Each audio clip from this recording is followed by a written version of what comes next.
देखने आ गया।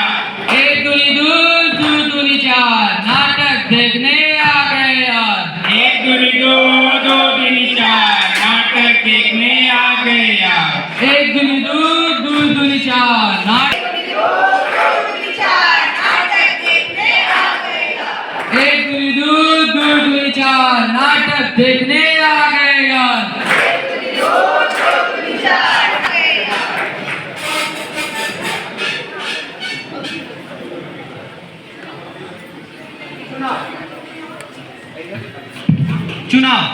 चुनाव हमारे भारत देश का एक बहुत ही महापर्व है। तो आइए हम सभी मिलकर इस महापर्व को पूर्ण पवित्रता और निष्पक्षता से मिलकर मनाएं। चुनाव आयोग आपसे आग्रह करता है कि बिना किसी भय के अपने मत का प्रयोग करें और एक उचित प्रतिनिधि का चुनाव करें। वोटिंग एक लोकतांत्रिक कर्तव्य है और इसमें आपकी भागीदारी राजनीतिक प्रक्रिया को मजबूत बनाती है। तो कृपया भविष्य का निर्णय लें। नेता भी तैयार है और जनता भी तैयार। ये कई नागरिक वोटिंग पावर से अनजान है। 18 के होते ही मिल गई थी बाइक और मोबाइल। एक और चीज मिली थी भाई। वो क्या मिला था मुझे वोटिंग का अधिकार, पर क्या मैं समझ पाया उसकी गहराई। आचार संहिता लागू हो चुका है। सभी प्रतिनिधियों से अनुरोध है कि कृपया सरकारी धन, गाड़ी, बंगले व विमान का प्रयोग प्रचार के लिए न करें। किसी भी तरह की सरकारी घोषणा न करें। रैली निकालने से पहले पुलिस से अनुमति जरूर लें तथा जाति व धर्म के नाम पर प्रचार न करें। नेताजी जिंदाबाद, नेताजी जिंदाबाद। हमारा नेता कैसा हो? पीके सिंह जैसा हो। हमारा नेता कैसा हो? पीके सिंह जैसा हो। मेरे प्यारे भाई और बहनों, मुझे मेरे पार्टी ने टिकट देकर आपके क्षेत्र में भेजा है। मुझे एक बार वोट करके तो देखिए। मैं आपको फ्री में अस्पतालें दूंगा, फ्री में स्कूल खुलवाऊंगा, फ्री में कपड़े दूंगा, फ्री में भोजन की व्यवस्था दूंगा। मुझे एक बार वोट करके तो देखिए, मैं हर चीज मुफ्त में दूंगा। नेताजी जिंदाबाद, नेताजी जिंदाबाद। हमारा नेता कैसा हो? मेरा बाबू जैसा हो। हमारा नेता कैसा हो? मेरा बाबू जैसा हो। नमस्ते मेरे प्यारे मित्रों, मैं आज यहाँ आपसे आपका वोट मांगने नहीं आया हूँ। मैं आपसे आपका सहायता मांगने आया हूँ। लेकिन उसके बदले आपको क्या मिलेगा? आपको मिलेगा एक विकास का वादा, जिसमें होगी शिक्षा का उच्च स्तर और स्वास्थ्य व्यवस्था का ऐसा प्रबंध किया जाएगा कि आपको कोई दिक्कत नहीं होगी। बेरोजगारी भी खत्म हो जाएगी, बुजुर्गों को पेंशन भी मिलेगा। लेकिन उसके लिए आपको मुझे जिताना होगा। धन्यवाद। नेताजी जिंदाबाद, नेताजी जिंदाबाद। हमारा नेता कैसा हो? कृष्णा दीदी जैसा हो। हमारा नेता कैसा हो? कृष्णा दीदी जैसा हो। मेरे प्यारे भाइयों और बहनों, आप सभी के बीच बहुत से लोग आएंगे जो अपने स्वार्थ की रोटियां सेकेंगे, परंतु आप किसी लोभ में ना पड़े। मैं कर्मठ युवा एवं एकमात्र शिक्षित उम्मीदवार हूँ। केंद्रीय योजनाओं को आप तक ईमानदारी पूर्वक पहुँचाऊंगी। हर घर में घर में नल जल की योजना कराऊंगी। गांव में शिक्षा, सड़क एवं उचित स्वास्थ्य की व्यवस्थाएं करवाऊंगी। नारी शिक्षा एवं सुरक्षा पर मेरा विशेष ध्यान होगा। अब यह आप पर निर्भर करता है कि आप मुफ्त की रेवड़ी बांटने वाले भ्रष्टाचारियों का साथ देंगे या अपनी कर्मठ युवा एकमात्र कृष्णा दीदी का साथ देंगे। धन्यवाद। अब कोई भी राजनेता या राजनीतिक दल प्रचार नहीं कर सकता है। अब सिर्फ व्यक्तिगत संपर्क हो सकता है। कृपया किसी भी तरह के लोभ व भय का शिकार होने से बचें। कोई भी अगर आपको लोभ दे या आपको भय दिलाने की कोशिश करे तो आप हमसे संपर्क करें। ध्यान दें, निर्भय और बिना लोभ के निर्धारित तिथि पर मतदान केंद्र पर जाकर अपना मतदान अवश्य ही प्रदान करें। अरे चलो चलो भाइयों, आज वोटिंग का दिन है, हम तो जा रहे हैं, तुम भी चलो। हम नहीं जाएंगे वोट देने।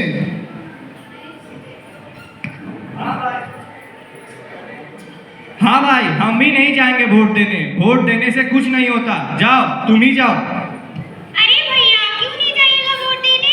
वोट देने से हमारा विकास होता है और वोट देना बहुत ही महत्वपूर्ण है। हाँ हाँ बहन, तुमने सही कहा। अरे हाँ दीदी, हाँ आप सब सही कह रहे हो, वोट देना सबको अनिवार्य है। इन फालतू कामों के लिए मेरे पास समय नहीं है, मैं नहीं जाऊंगा, मैं जा रहा हूँ कमाने। ठीक है, आप अपना वोट ना दे, लेकिन हम सब तो अपना वोट सही जगह देंगे। मैं तो जाऊंगा वोट देने। मैं उसी को वोट दूंगा जो मेरा इस साल खाने पीने का व्यवस्था रखेगा। हाँ भाई हाँ, हम भी उसी को वोट देंगे, लेकिन थोड़ा सोच समझ कर। मेरा वोट नारी उद्यमिता को। मेरा वोट स्वास्थ्य को। मेरा वोट देश के विकास को। मेरा वोट शिक्षा को। मेरा वोट इस क्षेत्र के विकास को। मेरा वोट महिलाओं की सुरक्षा को। मेरा वोट सोचता हूँ। जीत गया भाई, जीत गया हमारा नेता, जीत गया, जीत गया भाई, जीत गया हमारा नेता, जीत गया, जीत गया भाई, जीत गया हमारा नेता, जीत गया। मुबारक नेताजी, मुबारक।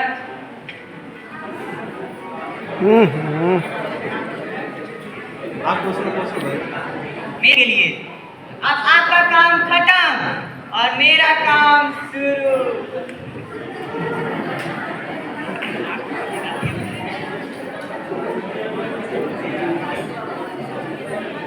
माँ, मुझे स्कूल जाना है, पढ़ाई करनी है, परंतु स्कूल में तो शिक्षक है ही नहीं। अब मैं कैसे पढ़ूंगी माँ? क्या करे बेटा, यहाँ हर चीज मुफ्त में मिल रही है, परंतु शिक्षा ही नहीं मिल रही। माँ, मैं बहुत बीमार हूँ माँ, मुझे अस्पताल जाना है, पर अस्पताल में डॉक्टर ही नहीं है माँ, मेरा इलाज कैसे होगा माँ? क्या करूँ, यहाँ सब कुछ मुफ्त मिल रहा है, बस इलाज ही मुफ्त नहीं हो पा रहा है। माँ, मैं पढ़ लिख करके भी बेरोजगार हूँ, मुझे कहीं नौकरी नहीं मिल रही है, मैं क्या करूँ? क्या करूँ बेटा, यहाँ पे सब मुफ्त मिल रहा है पर रोजगार ही नहीं मिल रहा। अरे भाई, आप लोग को सब मुफ्त चाहिए होता है।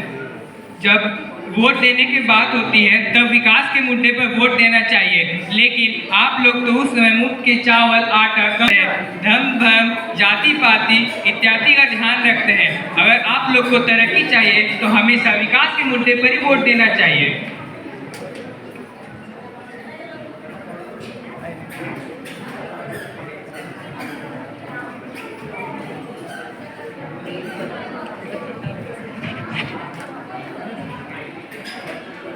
जी, हम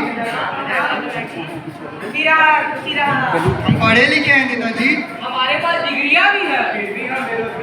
हमें नौकरियाँ चाहिए। क्या तुम्हारे पास सिफारिश है? सिफारिश। हट हट हट, मेरे पास है सिफारिश। हम एमएलए के भांजे हैं और ये है मेरा बायोडाटा और ये मेरे मामा जी ने आपके लिए भेजा है। अरे इसकी क्या जरूरत थी, तुम कल से नहीं आज से ज्वाइन करो। ठीक है। अरे ये क्या था? ये क्या? भाई सीधी सी बात, अगर ये नहीं तो कुछ नहीं। एमएलए सिफारिश जिसे मिल जाती उसे मिल जाती नौकरी, ऐसा थोड़ी ना होता है। पहले तुम ये बताओ, तुम हमें वोट किए हो? हाँ, मैंने आप ही को वोट दिया है। मुझे मेरे चेलों से पता चला है कि तुमने मुझे वोट नहीं दिया है।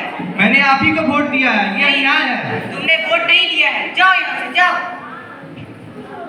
देखा आप सभी ने, जब नौकरियां ही नहीं होगी तो क्या होगा?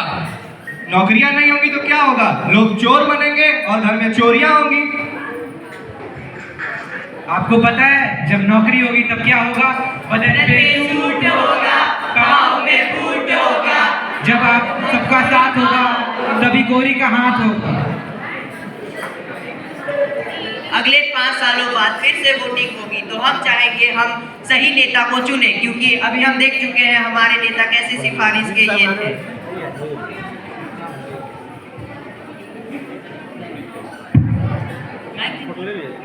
अरे अरे, यह मीटिंग किस लिए रखी गई है? यह मीटिंग हम सब के लिए रखी गई है। इस मीटिंग से क्या होगा?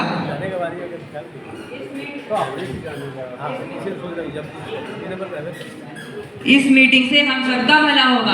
आप लोग तो जानते होंगे पिछले 5 सालों में हमारे क्षेत्र में गुंडागर्दी, छेड़खानी और भ्रष्टाचार कितना ज्यादा बढ़ चुका है, और इन सभी को रोकने में हमारे नेता नाकाम रहे। इलेक्शन से पहले कितने वादे किए थे, लोगों को रोजगार मिलेगा, घर घर पानी और बिजली की सुविधा होगी, लेकिन ये सारे वादे खोखले थे, खोखले। आप बताओ इन सब का जिम्मेदार कौन है? इसके जिम्मेदार सिर्फ नेता ही नहीं बल्कि हम सब हैं, और वो लोग जो अपना बहुमूल्य वोट अपने खाने पीने के इंतजाम के कारण बेच कर आ गए, और इस भूल को हमें सुधारना होगा। वो कैसे? हमें अपनी शक्तियों का इस्तेमाल करना होगा। शक्तियाँ? कैसी शक्तियाँ? हमारे पास तो कोई शक्तियाँ नहीं, हम भगवान थोड़ी ना है। अरे ये कहाँ लिखा है कि शक्तियाँ सिर्फ भगवान के पास होती है? शक्तियाँ तो हम सब के पास होती है।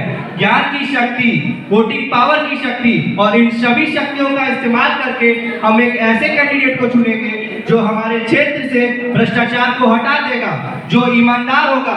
हम वोट देने जरूर जाएंगे, हम जाएंगे, वोट जरूर जाएंगे।